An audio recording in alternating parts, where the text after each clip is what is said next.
Our au pairs, they come from all over the world. And today we have the privilege to introduce to you Amanda and Vilma from Sweden and Brenda and Laura from Netherlands. Hi guys, how are you? Now you will have to unmute yourself. Hello. Hi. How are you? Good, how are you? Fantastic, great. It comes to our knowledge that Brenda, you're at Hawaii as we speak, so it means it's 5 a.m. in the morning for you. How is that? I was going to say good morning, but for all of you guys, it's afternoon or night. Or but for me, yeah. Great, I'm so happy. I'm so happy to have you all here, and I'm sure that all our attendees are also very excited to ask you questions. But before we start, how about you guys make a short introductions of yourself? Maybe Brenda, you might start? Yeah, sure. Yeah. So I'm Brenda and I'm from the Netherlands. I am 23, about to turn 24. So we actually live in California, close to San Francisco.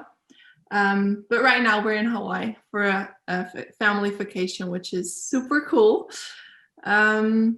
I take care of 2 kids, Mason and Addie. They're 8 and 5. Mm-hmm. Yeah. Great. Yeah. Fantastic. We're glad to have you here. Vilma, would you like to continue?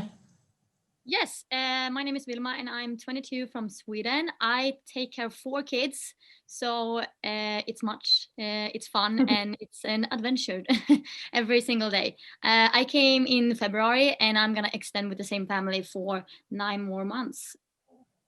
Super, great. All right, Amanda, you're next. Yes, hi, I'm Amanda. I am 26 years old and I live in a small town in Virginia with my 2 host kids that are 2 years old and 5 years old. And I've been here for almost 1.5 years now, I think. And yeah, I decided to extend with the same family as when I came. Nice. I think we got a little sneak peek of your youngest one when you just yeah. You will probably see her more. She will be around probably. Great, fantastic. And Laura, what about you? Hi, I'm Laura. I am from the Netherlands and I'm currently an au pair in Raleigh in North Carolina. I've been here about 4 months. I was actually the first au pair to come after COVID on the exemption visa. So I haven't been here too long, but it's definitely been a journey. Super.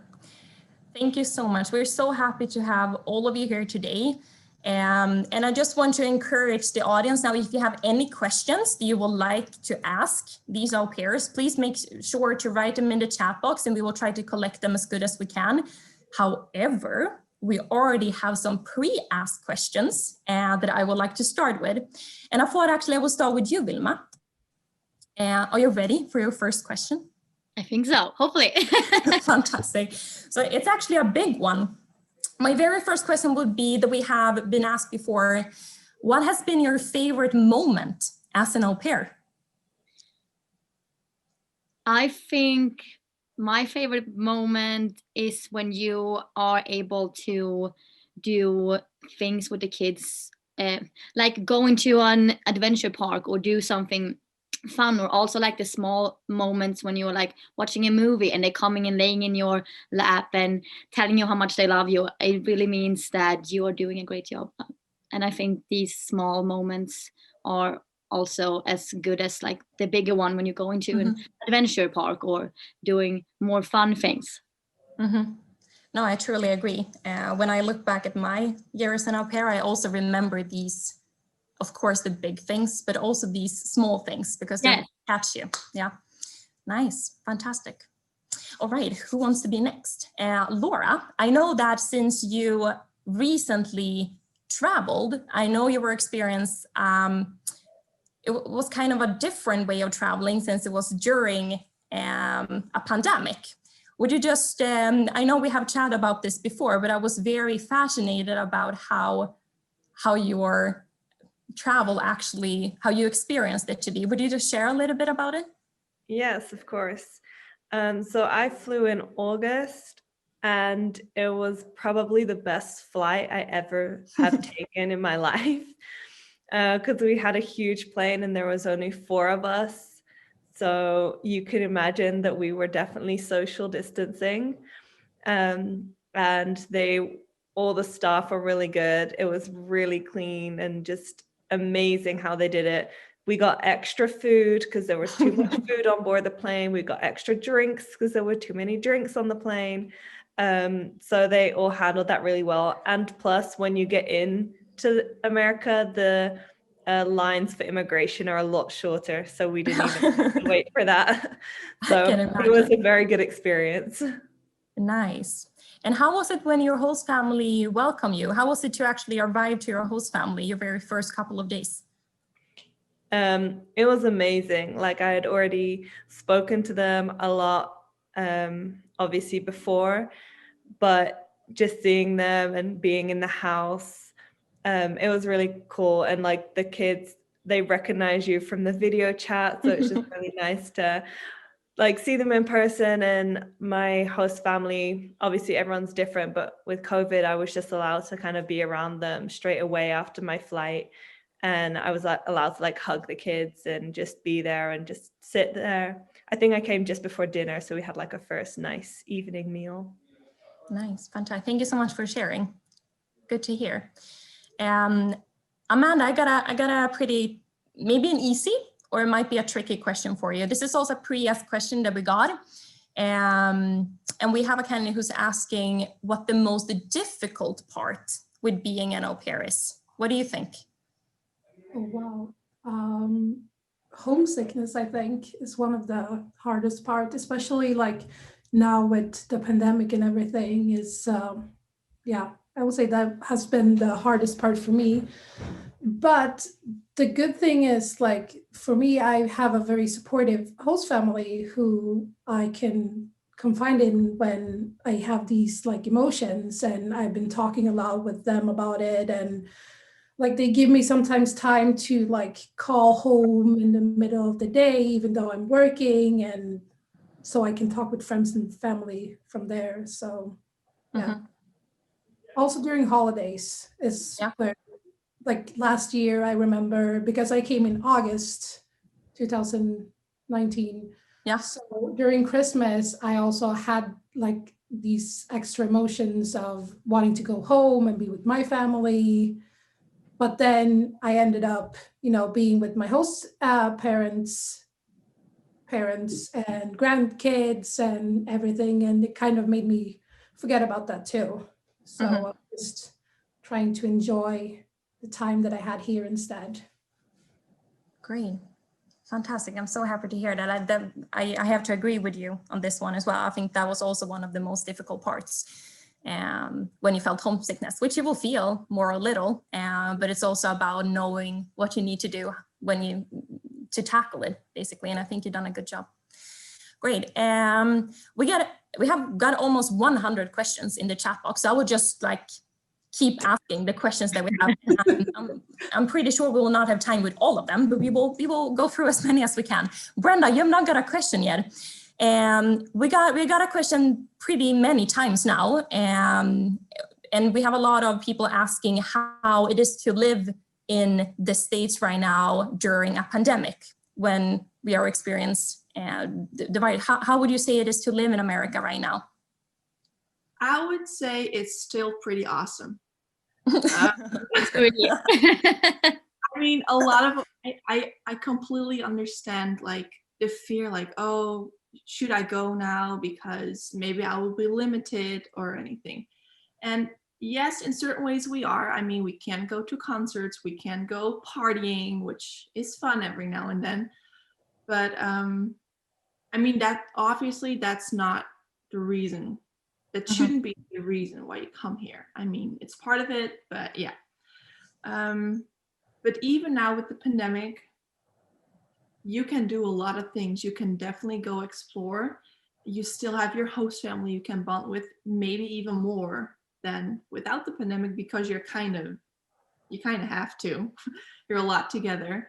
A lot of host parents will be working from home. So you just spend a lot of time together. So I would say that's actually a good thing because yeah, you really get to bond, get to know each other. And besides that, like in my personal life, I still get to travel. I mean, you have to be careful, you have to be respectful. But I went to Lake Tahoe with my host family. Right now I'm in Hawaii. Yeah. I went on a really cool road trip with one of my best friends. So yeah, you gotta be careful. You have to listen to the rules, be respectful, but still, the difference is not that big for me with how it was before. There's some things that like I can't do anymore, but I just try to stay positive and make the best out of it. So yeah. Yeah. Thank you for sharing. Yeah. We're gonna move forward. Vilma, we got a question about matching with host families. And we have a person that would like to know what the 4 most important things for you was when you were looking for a family. So when you were talking and interviewing families, was there, you don't have to mention 4, but mention a couple of things that you find as most important when you were looking for a family. Hard, but I think I'm very active. So I really wanted to have an active or active kids who is doing a lot of things or like doing sports and or traveling or so when I found my family, I saw directly on the picture that I just felt something in my heart that I'm gonna have to take care of these kids. And then we started to talk, and yeah, I think just because they were so active and they had a lot of things that they did during the days, and they really got my heart to choose them. Nice. I know that I also get people asking me this question. It's a lot about what you feel in your stomach, and I'm aware that you're not that happy with that answer, but that's really, I don't know if that or if Amanda and Laura and Brian, if you agree, like how, maybe I asked the question like this, what made you choose your current host family? I chose mine based on my gut feeling. I had my host family was actually the first family I talked to. And even like then I was like, this is it. But then I always compared my host family to every other host family I talked to, because I was like, it can't be the first family that I talked to that is going to be my host family. It has to be like someone else. Like it's not supposed to be like this, but I don't know. It was just, yeah, it was my gut feeling. That's all I went for. And it worked really good. So. And I think it's good to like have something to, as you said, like if you have talk with them and then you're starting to talk with more families, you really feel like that you had a connection with the family that you were choosing. You can compare them with each other. Yeah. Nice. Fantastic. Great. We got another question. I'm just going to run through the question because we have so many questions. My goodness. Laura, I have one for you. It's about the money you spend in America. We have a question where they ask how much money you spend in your daily life as an au pair and in the US, and what would you say you spend your money on? I think this is a common question, actually. I think it depends how many times you go to Target every week. For people who does not know what Target is, what is Target? Could you explain? Target is like this huge store, like you can literally find anything in it, like electronics, clothes, shoes, groceries. It's this place to go. Everything. Makeup, everything. And you go in there for like one thing, but you'll come out with like $60 worth of stuff. Like it's but yeah, so I'm trying to limit my Target runs. But no, I have like every week I have like Starbucks hangout with some of my friends, so my money goes to there. But then I also try to save it for like trips for my weekend off. So I do try to save probably about like $100 every week just for like trips. Good job. Wow. And then yeah, it's kind of now with Christmas, this is not working out. Like Christmas is just no. because I'm spending too much money on gifts. But normally that would be the case.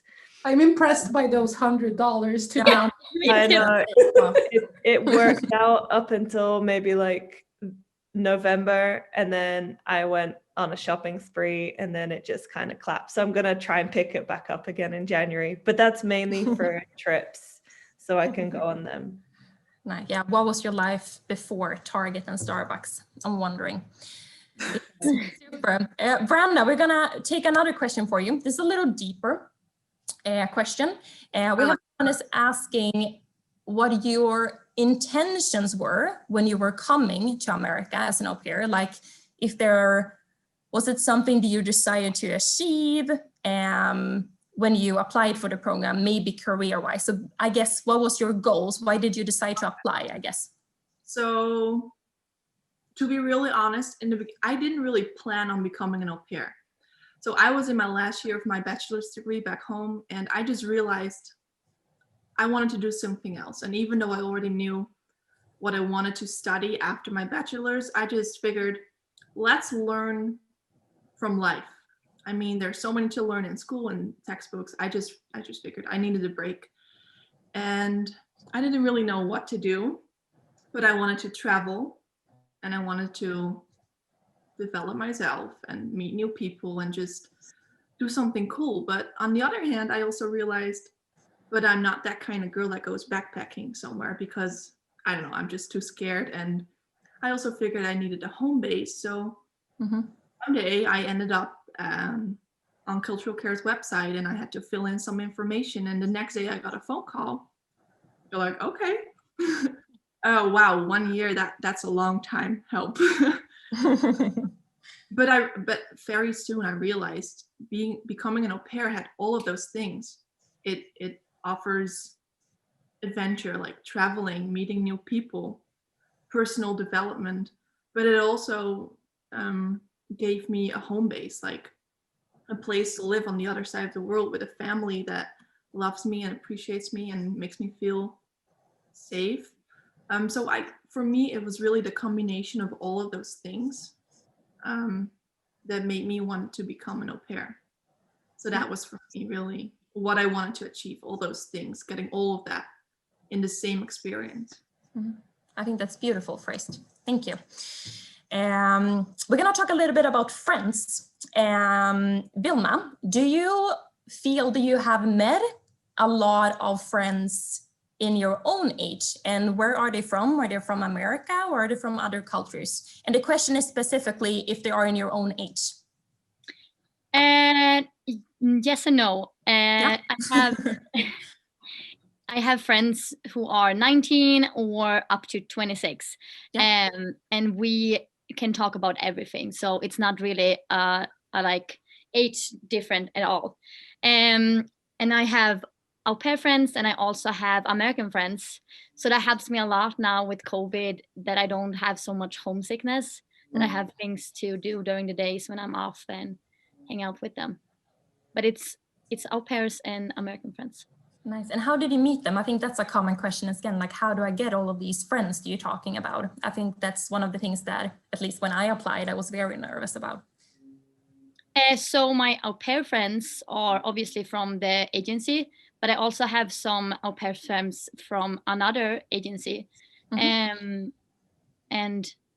also my American friends started with that I started to date a guy, and now I'm in this big group with friends, and we're obviously not dating anymore, but we are having so much fun, and the ski season is starting here, so it's going to be fun to ski with them and yeah, just hang around and have fun. Awesome. So you would say it was not as difficult as you thought, maybe. That's at least how I felt, to gain more. No, definitely not. And we all are sitting in the same boat. Like, everyone who is an au pair wants to come here and wants to have friends, of course. So I think it's easy to find someone, and you're going to realize very soon when you're going for the coffee date if it's going to be a good match, or if you guys just going to be seeing each other on au pair meetings, or if you're going to become more than friends. Super, fantastic. All right, Amanda, I got a question for you about American culture. So the question is like this. How was it to learn and get to know the American way of driving, paying, and doing stuff in general? Do you have a hard time adjusting to this new environment? I think I'm so adjusted now that I can't almost remember how it was. But I remember that like the driving part was a little bit scary. Mm-hmm. Not so Why was much it scary? like, because it was like a different way. Like I'm used to driving manual, and here it's just automatic. And you would think that that would be easier, but for me it was like, I don't know, almost harder to learn how to drive with automatic, because you kind of you don't have the same control as you have with a manual car. But like getting to know the American culture and the American people, I didn't have, that wasn't a big issue for me because I was social to begin with. And I think I just went out there and made a lot of mistakes. Like I was trying not to think about the way I talked and the things that I said, but rather just going with it. And yeah, trying to get to know a lot of people too. Mm. How long would you say it took until you truly felt that you had adjusted? Maybe 2 months, I think. It was Wow. also different for me because my host family also were new to this area. So they moved here like 2 weeks before me. So they also didn't know anyone or like anything. So we were kind of getting to know everything together as well. So I think that's why it also took a little bit longer than maybe it would have been if they also knew like other au pairs or like other families and places to go and things to do. But yeah, I would say about 2 months for me. Nice. That's a good job. Yeah, super. All right, Laura, I got a question that I would just read it right through. I'm kind of an introvert, so for me, it would be a challenge to try and get to know new people. Did any of you had problems with that? And if so, how did you handle it? I mean, not with a host family, but otherwise, so I guess with friends and people you didn't know before, like at work or if you're meeting people from the school and so on. Okay, I'm probably the opposite of an introvert. I will speak to everyone and anyone on the street.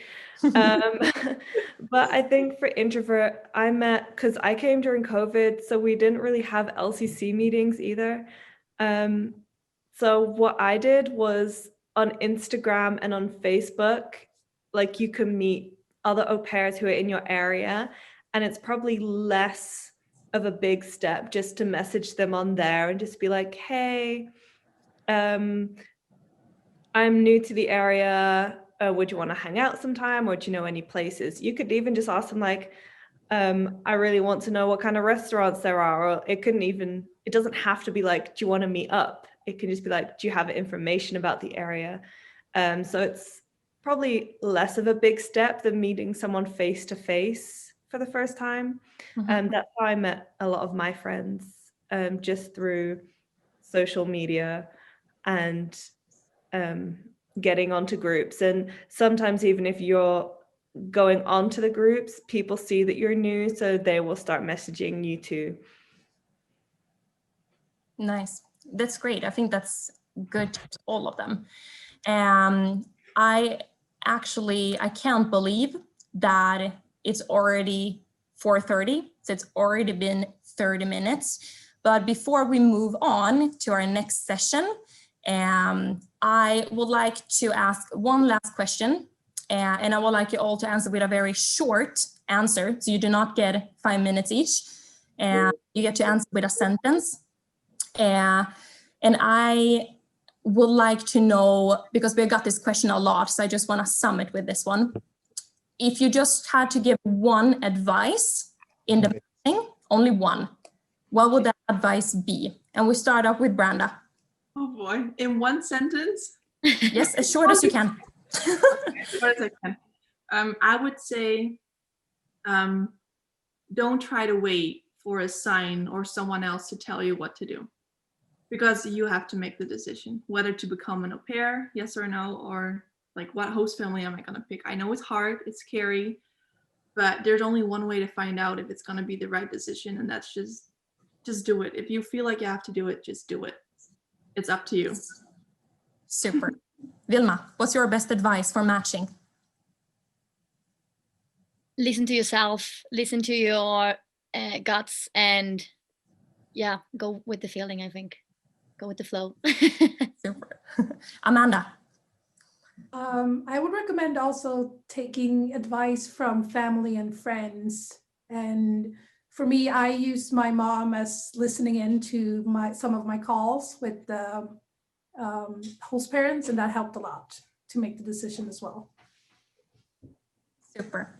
And Laura? Yeah, I would say the same, like go with your gut feeling, and definitely video chat with like the whole host family before you say yes, like with kids, even though maybe it's only like 2 minutes just to see them, but definitely like follow what you're feeling. All great answers. I'm very happy. And I'm sure that all your answers today are very much appreciated by everyone who attended me the first session here now today. Thank you so much for taking your time